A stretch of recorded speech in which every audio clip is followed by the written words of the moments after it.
저는 재작년에 결혼해서 이제 결혼 생활 2년 차인 29살의 여자입니다. 우리 부부 사이에 아이는 아직 없고 남편과 둘이서 맞벌이를 하며 살고 있어요. 연애할 때도 그렇고 결혼하고 지금까지 남편과 크게 싸운 적 없이 잘 지내는 중입니다. 성격도 정말 잘 맞는 편이고 두 사람 사이에 의견 차이가 있으면 대부분 남편이 제게 맞춰주는 편이라 싸울 일이 없더라고요. 다만 시댁 사람들과는 제가 결혼하기 전부터 지금까지 꾸준하게 마찰이 있어 왔습니다. 처음부터 대놓고 싸웠거나 우리 결혼을 반대하셨다면 진작에 인연을 끊고 살던지 아예 결혼을 안 할 수도 있었을 텐데 뭔가 그렇게까지 하기엔 애매하게 기분 나쁜 정도라서 참고 살다 보니 여기까지 왔네요. 원래 고부 갈등이 다 그런 건 줄 알고 신경전만 벌이며 살았는데 얼마 전에 있었던 일 때문에 앞으로 다시는 잘 지내게 될 일은 없을 것 같아요. 저희 친정은 시댁에 비해서 여유로운 편이고 저는 학창 시절부터 부모님 도움을 많이 받아서 좋은 대학까지 나올 수 있었어요.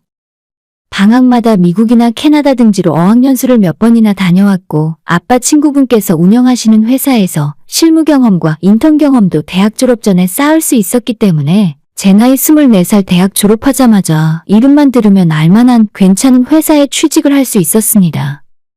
완전 초일류 대기업은 아니었지만 저희 쪽에서 알아주는 탄탄한 중견기업이었고 오히려 제 입장에서는 멀리 이사가지 않고 집에서 출퇴근할 수 있었기 때문에 월급 대부분을 저축할 수 있어서 좋았어요. 그러다 보니 지금 제 나이에 비해 많은 돈을 모았고 재작년에 부모님이 지원을 좀 해주셔서 결혼하기 전에 25평 아파트를 마련했어요. 물론 서울은 아니고 그 당시에 여기 집값이 그렇게 비싸지 않은 동네라 가능했던 일인데 지금은 이 주변 지역이 많이 변했고 새로 짓는 아파트도 많아져서 제가 사놓은 집도 덩달아 가격이 많이 올랐습니다. 당시에 만나던 지금의 남편과 결혼 이야기가 나오기 직전이었는데 저는 남편에게 내가 집 샀다고 이야기하지도 않았지만 공교롭게도 그로부터 얼마 지나지 않아서 남편이 제게 프로포즈를 하더라고요. 제가 있는 돈을 다 털어서 아파트 사는데 다 집어넣었기 때문에 지금 이 타이밍에 결혼을 하는 것이 맞는지 아니면 최소 1, 2년 정도는 더 준비해서 여유가 있을 때 결혼을 해야 할지 많은 고민이 있었어요. 그래도 남자친구의 적극적인 설득과 우리 부모님마저도 어차피 신혼집까지 장만했는데 지금 결혼하는 것도 나쁘지 않겠다고 말씀을 해주셔서 저도 어렵사리 결심을 하고 결혼을 진행하기로 마음먹었습니다. 남자친구에게 우리 결혼하자고 대답하면서 사실 내가 사둔 집이 있다고 말을 했는데 당장 들어가서 살 신혼집이 있다고 하니 엄청 좋아하더라고요. 제가 집을 가져가니 남자친구 쪽에서 혼수를 맞춰오는 것으로 둘이서 협의를 했고 얼마 후엔 상견례까지 마치고 이제 결혼 날짜를 정하고 예식장만 정하면 다 끝나는 줄 알고 있었죠. 아무 문제 없이 일이 착착 진행되고 있었는데 그때 딴지를 걸고 나선 건 역시나 시어머니였어요. 제가 집을 다 해가는 상황에서 남자 쪽에서 당연히 혼수를 맞춰서 와야죠. 우리 나이에 전세도 아니라 자가로 시작하는 건데 이 정도는 협의하고 자시고 할 것도 없이 이건 너무나 당연한 상황이라고 생각했습니다. 그래서 설마 누군가 불만이 있을 거라 생각해 본 적 없었는데 시어머니께서 예단만큼은 제대로 맞춰주면 좋겠다며 고집을 부리시더군요. 아니, 보통 여자들이 예단하는 것이 사회적 통념인 것이 맞긴 하지만 저는 제가 집을 해서 들어가잖아요. 그러면 남자 쪽에서 우리 친정에 예단을 해서 보내도 시원찮은 판인데 결혼하는 저희 당사자끼리 협의해서 그런 것들은 하지 않기로 결정한 것을 자꾸만 뒤에서 딴소리하고 아쉽다는 식으로 말씀하시니 점점 짜증나고 스트레스 받더라고요. 차라리 혼수라도 제가 원한 물건들로 싹 맞춰서 해준다면 모를까? 남편이랑 가서 냉장고, 세탁기 등등 가전제품 모델을 싹 다 정해놓으면 나중에 시모랑 신우가 둘이 다시 가전제품 판매점에 찾아가서 그건 너무 비싸다며 비슷한 기능의 절반도 안 되는 이상한 제품을 저한테 들이댑니다. 이거 너가 고른 세탁기랑 똑같은 기능인데 이게 가격은 절반도 안 해. 꼭 대기업 제품 살 필요 있니? 그게 전부 돈 낭비야. 라는 식으로 어디서 만들어졌는지도 모르고 처음 들어보는 브랜드를 자꾸 추천하세요.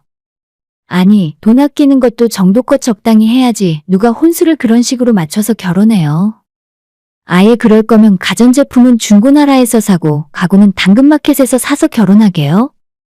남편도 처음에는 시어머니와 제 사이에서 싸움도 말려보고 이쪽 편도 들었다가 저쪽 편도 들었다가 중간에서 힘들어하더니 결혼 준비 거의 끝나갈 때쯤엔 시어머니와 신우가 하도 동동거리면서 잔소리를 해대니까 완전 학을 떼고 치를 떨더라고요. 우리 결혼인데 우리 마음대로 하는 거고 혼수랍시고 시댁에서 한 푼 도와주는 것도 아니에요. 남편이 회사 생활하면서 모아뒀던 돈도 적지 않기 때문에 부모님들 도움 없이도 충분히 혼수 다 맞추고도 남습니다. 돈 한 푼 보태준 적 없으면서 저런 식으로 난리 피우니까 남편도 자기 가족들이 부끄러웠는지 나중엔 저와 시댁 간의 신경전에서 한 번도 시어머니 편을 들어준 적 없었어요. 혼수 가성비로 싸게 맞추자고 하는 시댁 이야기를 싸그리 다 개무시하고 처음부터 제가 원하는 국내 대기업 최신 모델 제품들과 따끈한 신상 최고급 라인으로 싹 다 맞췄습니다. 그런데 그래봤자 제가 엄청 비싼 명품 소파 같은 거 살 것도 아니고 꼭 필요한 가전제품이랑 가구 다 맞추는데 3천만 원 정도 들었어요. 예단하자고 난리 피우는 것도 제가 남편 통해서 딱 잘라버리고 이불만 좀 좋은 거 사서 인사드린다는 생각으로 보내드리고 치워버렸습니다. 예단비니 뭐니 또 말도 안 되는 헛소리하면 이 결혼 엎어버리더라도 그런 호구짓은 안 한다고 마음먹고 있었는데 그런 제 마음을 읽은 건지 더 이상 시댁에서 뭐라 하진 않더라고요. 하지만 결혼식 올릴 때까진 조용하더니 결혼하고 나서 시댁 사람들이 제 얼굴만 보면 저보고 기분도 안 갖춰서 시집 왔다는 식으로 쑥덕거리며 이런저런 말이 많았어요. 그럴 때마다 내가 꿀릴 거 하나 없다는 생각으로 더 당당하게 고개 빳빳하게 들고 다녔고 자기들한테 굽히지 않는 모습이 마음에 들지 않았던 시모와 신우는 저를 더 잡아먹으려고 들었습니다. 기본적으로 결혼 이후에 시댁 사람들과 잘 만나지 않았지만 어쩌다 한번 얼굴을 보면 너 요즘도 우리 아들 쥐잡듯이 하니? 너가 집해왔다고 해서 네 신랑 기를 죽이면 그게 다 나중에 너한테 돌아오는 거야. 내가 하는 말 명심하고 겸손하게 살아. 라고 하면서 대놓고 불편한 기색을 보이더라고요. 저도 학창시절에 반장도 하고 전교회장까지 해보고 웬만한 자리에 가더라도 기가 죽어 할 말 못하는 타입이 아니라서 시댁 식구들이 저한테 뭐라고 하던 말던 생글생글 웃으며 그대로 받아쳐 주었습니다. 남편이 오히려 먼저 집안 식구들끼리 분쟁을 피하려고 명절같이 어쩔 수 없는 날 빼고는 시댁에 자기 혼자 가겠다고 하는데 저는 심심하고 몸이 근질근질하면 일부러 시댁 찾아가서 눈앞에 알짱거리고 속을 뒤집고 돌아왔어요. 사실 이제 와서 보니 어머님은 그냥 평범하게 마음씨 나쁜 전형적인 대한민국의 시어머니인데 진짜 더 커다란 문제는 뒤에서 시어머니를 조종하고 있는 개념 없는 시누이입니다. 신우는 남편보다 5살이 어리고 저랑은 겨우 2살 차이 나는데 지금까지 멀쩡하게 회사를 다녀본 적이 없습니다. 남편한테 전해 듣기론 고등학교 졸업하고 반년 정도 보험회사 들어가서 식구들이나 친척들한테 비싼 보험을 팔다가 주변 사람들한테 엄청 욕을 먹고 다녔고 그 뒤로는 다단계에 한번 빠져서 어머님과 둘이 함께 집안 돈 몇천만 원을 순식간에 날렸다고 해요. 지금은 카페 창업 준비한답시고 커피 만드는 법도 배우러 다니고 디저트 만드는 학원도 다니고 있는데 어차피 가게 차릴 돈도 없어서 입으로만 떠들고 다니는 것과 마찬가지죠. 이렇게 시간 낭비를 하는 동안 신우의 용돈이나 학원 다니는 비용 등은 아직도 시아버지가 전부 내주고 있습니다. 예전에 그런 한심한 모습을 보다 못한 남편이 신우에게 적어도 너가 쓰는 용돈 정도는 알바라도 해서 너가 벌어 쓰라고 했다가 어머님과 신우의 합동 공격을 받고 정신 못 차릴 정도로 당한 적도 있어요. 너가 명색이 오빠가 되어서 동생한테 용돈은 못 줄 망정 무슨 말을 그런 식으로 하고 그러냐? 시아버지는 정말 멀쩡한 분이신데 왜 시모랑 신우만 저 모양인 건지 모르겠어요. 진짜 두 사람만 없으면 집안에 아무런 문제도 없고 사건 사고가 일어날 일이 없습니다. 지금까지 신우가 한 일 중에 제대로 돈 벌어온 건 하나도 없고 시모랑 같이 다단계 하면서 까먹은 돈만 거의 고급 승용차 한 대 가격 가까이 된다 하더라고요. 처음에 남편한테 그 이야기 듣고 정말 깜짝 놀랐어요. 저한테는 1,000원짜리 한 장 쓰는 것도 아까워하셔서 아직 시부모님한테 밥 한 번 얻어먹은 적도 없는데 그래도 딸이랍시고 밖에서 사고치고 돌아다니면 빚까지 다 갚아주는구나 싶었습니다. 거기서 끝나는 것도 아니고 우리 결혼하기 전에 신우가 남편에게서 30만 원, 50만 원씩 빌려간 돈도 적지 않게 있는데 남편 말로는 지금까지 단 한 번도 신우가 돈 갚은 적이 없고 빌려준 돈 다 합치면 500만 원은 그냥 넘어간다 합니다. 진짜 집안의 골칫덩어리도 저런 골치가 없습니다. 그 이야기 듣고 당장 가서 그 돈을 받아오라 하고 싶었지만 직장도 없는데 어떻게 돈을 갚겠어요? 그냥 결혼 전에 있던 일이니 잊어버리고 없는 돈이라 생각하자고 했고 대신 앞으론 절대 신우에게 돈 빌려주지 말라고 신신당부를 했습니다. 우리 결혼하고 나서는 제가 한 달에 용돈으로 30만 원씩 주는 것이 남편이 쓸 수 있는 돈의 전부라서 이젠 빌려주고 싶어도 빌려줄 돈도 없을 거예요.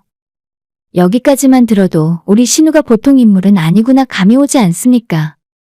저도 결혼 이후 남편에게 신우 이야기를 들었더니 절대 저 인간이랑 엮이지 말아야겠다. 적당하게 선을 긋고 멀리 떨어져서 지내는 것이 좋겠다고 생각했어요. 결혼 준비하면서는 저를 못 잡아먹어 안달이었는데 결혼하고 석 달 정도 지났을 때 신우가 자기 오빠에게는 절대 이야기하지 말라면서 저를 따로 불러내더라고요. 대충 나한테 어떤 이야기를 할지 감은 왔지만 설마 지가 나를 얼마나 봤다고 그런 말을 꺼낼 수가 있겠나 싶은 생각이었죠. 나를 정말 잘못 봤구나 싶어 속으로 코웃음을 치면서 약속 장소에 나갔는데 아니나 다를까 인사도 생략하고 바로 본론부터 꺼냈습니다. 언니, 여기에요, 여기. 언니네 집에 돈 많죠? 언니 그 나이에 벌써 집도 있고 돈도 따로 많이 모아놨잖아요. 나 이번에 친구랑 카페 하나 오픈하려고 준비하고 있는데 돈이 좀 모자라요. 앞으로 길게 보고 투자하는 셈 치고 나한테 딱 2천만 빌려줘요. 내 앞에서 눈을 똑바로 쳐다보면서 생글생글 웃으며 이야기하더라고요. 사람의 탈을 쓰고 어떻게 이렇게도 뻔뻔할 수 있나 솔직히 적잖이 충격받았습니다. 제가 신혼 초부터 꿀릴 거 하나 없었기 때문에 시댁에서도 고개 빳빳하게 세우고 다녔는데 그런 나를 얼마나 우습게 봤으면 대놓고 불러내서 돈 빌려달란 소리를 할 수 있나 싶었어요. 2천만 원이면 사회초년생 1년치 연봉이랑 맞먹는 큰돈이잖아요. 그런 돈 빌려달라는 사람치고 어쩌면 미안한 기색도 하나 없고 얼굴 표정 자체도 뻔뻔한 건지. 어차피 애초에 돈 빌려줄 생각 눈꼽만큼도 없었지만 오만정이 다 떨어져서 이 자리를 빨리 피해 집에 가고 싶었어요. 2천만 원이요? 미안해서 어쩌죠?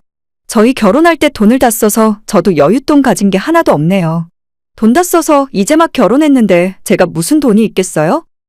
라고 대답했더니 신우는 제 반응이 자기 생각과 달랐는지 잠깐 고민하는 척을 하다가 그럼 언니네 부모님은 돈 가진 것 좀 없어요? 나 가게 오픈하면 금방 벌어서 갚을 수 있는데?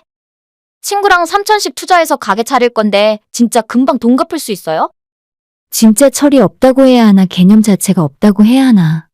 가만히 놔뒀다간 이 인간이 온 집안에 큰 화를 불러일으킬 재앙인 것 같습니다.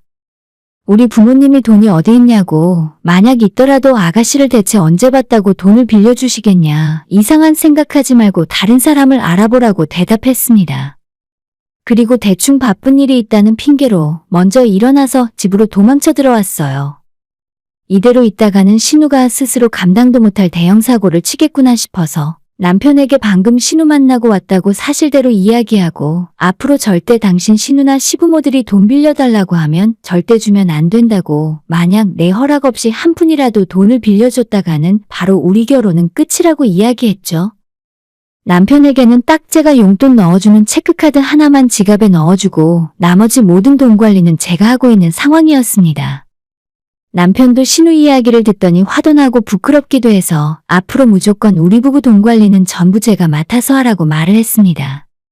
결혼하자마자 남편의 돈줄을 싹 뺏어버린 것이 천만다행이다 싶었던 이유가 그로부터 며칠 뒤에 신우가 또다시 제게 전화를 하더니 언니가 우리 오빠 월급까지 싹 다 관리해요? 라고 물어보더라고요. 제가 돈을 안 빌려준다고 하니 당연히 신우는 자기 오빠한테 전화해서 돈 좀 빌려달라고 물어봤겠죠. 남편은 제가 미리 교육한 대로 자기는 정해진 용돈 받고 쓰고 모든 돈은 저한테 맡겨서 관리하고 있으니까 한 푼도 못 빌려준다고 대답했을 거고요. 신우는 오빠 월급이 얼만데 어떻게 고작 용돈 30만 원 주고 나머지를 다 뺏어갈 수 있냐고 따지고 화를 냈습니다. 결혼한 남의 부부가 돈 관리를 어떻게 하건 말건 그걸 왜 신우가 나한테 뭐라고 하는지 어이가 없었습니다. 그리고 저도 똑같이 한 달 용돈 안에서 쓰고 생활비 빼고 나머지는 전부 적금 넣고 있는 중이라고 대답했어요. 아, 됐고요. 그런 건 제가 알 바 아니잖아요. 방금 오빠한테 이야기 다 됐으니까 당장 제 통장으로 일단 100만 원만 보내주세요. 난 그런 거 모르겠고 남편 한 달 용돈 30만 원 주고 있으니까 100만 원이 필요하면 아가씨 오빠가 무려 3달 넘게 용돈 하나도 안 쓰고 모아야 할 거라고 이야기했죠. 그랬더니 전화기 너머로 잔뜩 화가 나서 뭐라고 떠들길래 우리 집 돈 관리는 전부 제가 하고 있으니까 앞으로 괜히 오빠한테 전화해서 돈 이야기 하지 말고 나한테 직접 말하라고 했죠. 하지만 내가 아가씨한테 돈 빌려줄 일은 평생 없을 것 같다 이야기하고 전화를 끊었습니다. 제가 생각해도 조금 매몰차게 이야기한 것 아닌가 싶었지만 이 정도로 안 하면 말귀도 못 알아듣고 평생 제 남편 돈을 자기 쌈짓돈처럼 꺼냈을 것 같아서 버릇을 고쳐놔야겠다 싶었죠.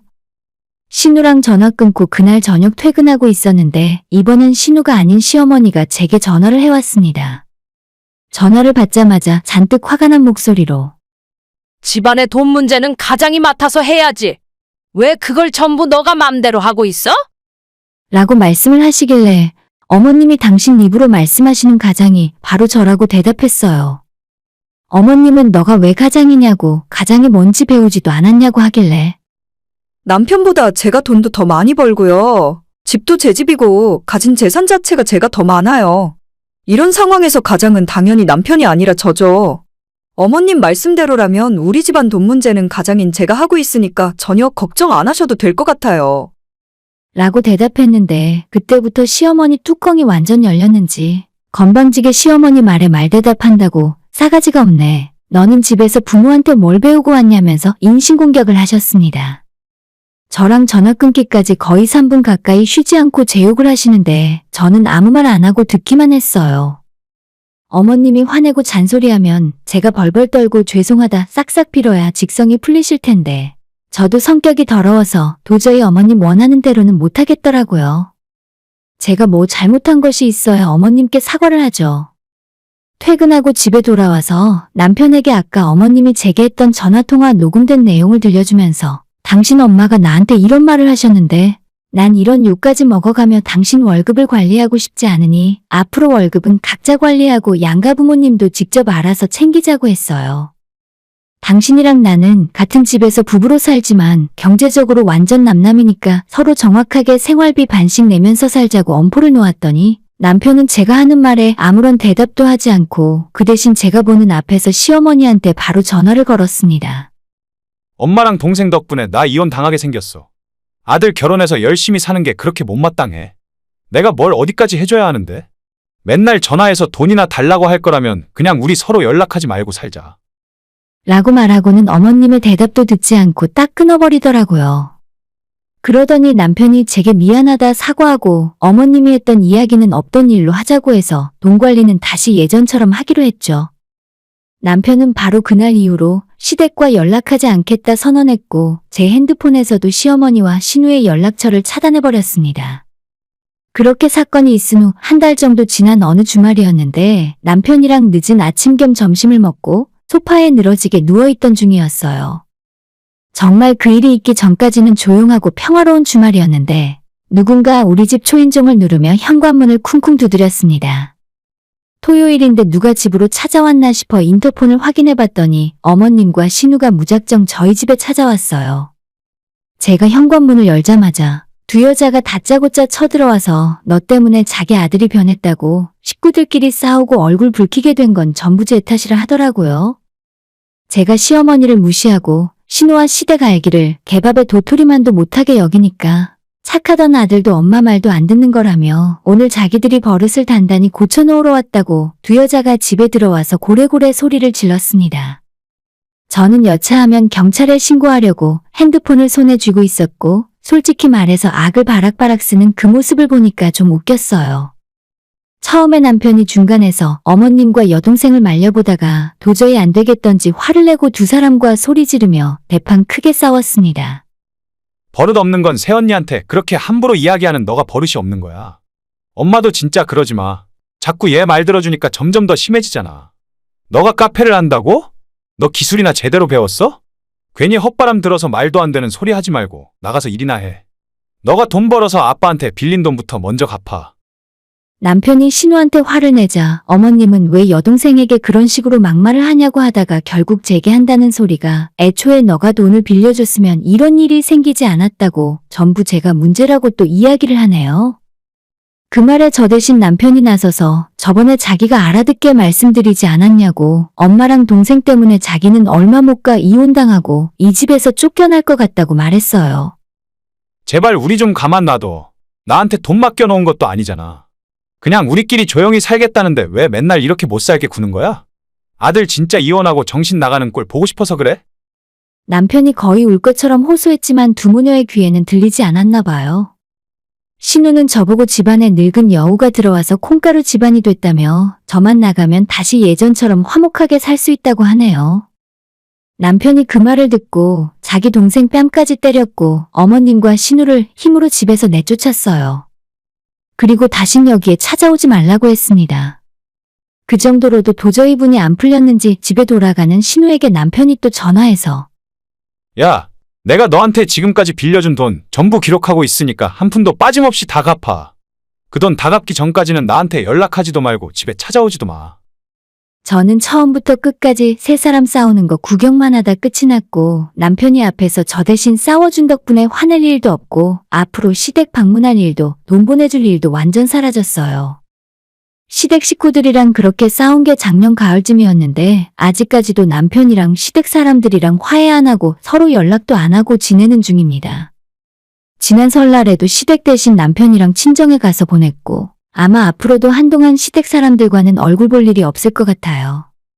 저야 이런 상황이 나쁠 거 하나 없고 차라리 잘 됐다 싶어요.